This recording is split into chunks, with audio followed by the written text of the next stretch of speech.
Let's bring in Indiana Senator Mike Braun.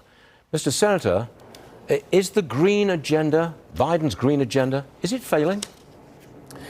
I think without exception it is. Guys like you and me, Stu, we're conservationists. We're practical on that issue.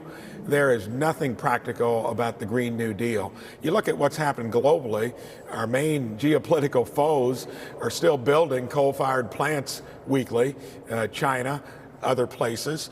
They're trying to corner the market on all the stuff for the Green New Deal. And here we are shutting down our energy independence. Not to mention, I built my little business into a regional national company selling to the automotive market. Nearly 4,000 dealers wrote a letter to President Biden, stop it. We're getting loaded up with vehicles that no one wants to buy at this stage. So whatever your long-term goal is, don't shut down your energy independence, which we've done. Don't go to unproven methods. Do that gradually and make sure the market wants it. And you know what the default is here?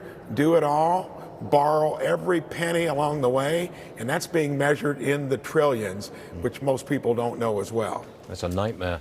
Another one for you, Mr. Senator. The United Nations reportedly wants Americans and other Westerners to cut down sharply on meat consumption because of climate change.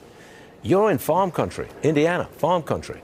There's going to be an enormous amount of pushback on this. There has been already in places like New Zealand and the Netherlands. This attempt to restrict agriculture has not gone down well. I don't think they'll get this through.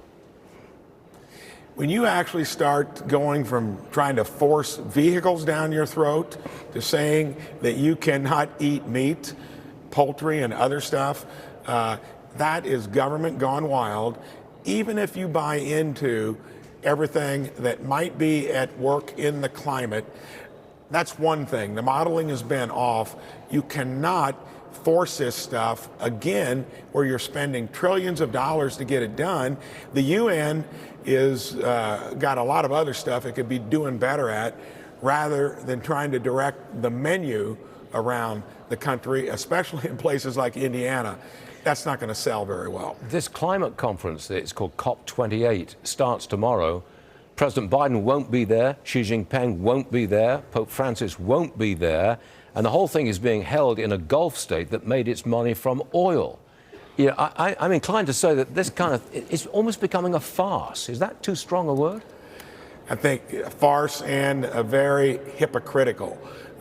China can't do it with a straight face because they're trying to play both sides, corner the green market, and then keep building a coal-fired plant weekly. The Pope may have a reason because he wasn't feeling very good, but our own country is now starting to get it not only from car dealers, they're starting to get it from the average American. You've given us inflation, you've taken our best economy we've ever had pre-COVID, you've turned it into this mess, and now you're trying to force the Green New Deal down our throats. Doesn't make sense. I think you're going to pay a big consequence here in 24. And when you're trying to get this stuff done globally, and we're taking our cues from that, that even makes less sense to most Americans. I know most Hoosiers.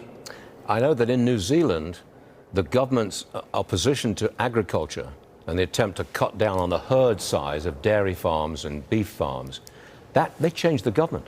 The government was thrown out, and they brought in a conservative government, the first time conservative government there for many, many years. That's how big the agriculture deal is in New Zealand, and I think increasingly here. I'm sorry to drone on here, Mr. Senator. I'm taking up your time. But thanks very much for being with us. We always appreciate it. Come and see us again. You're welcome. Yes, sir. Thanks.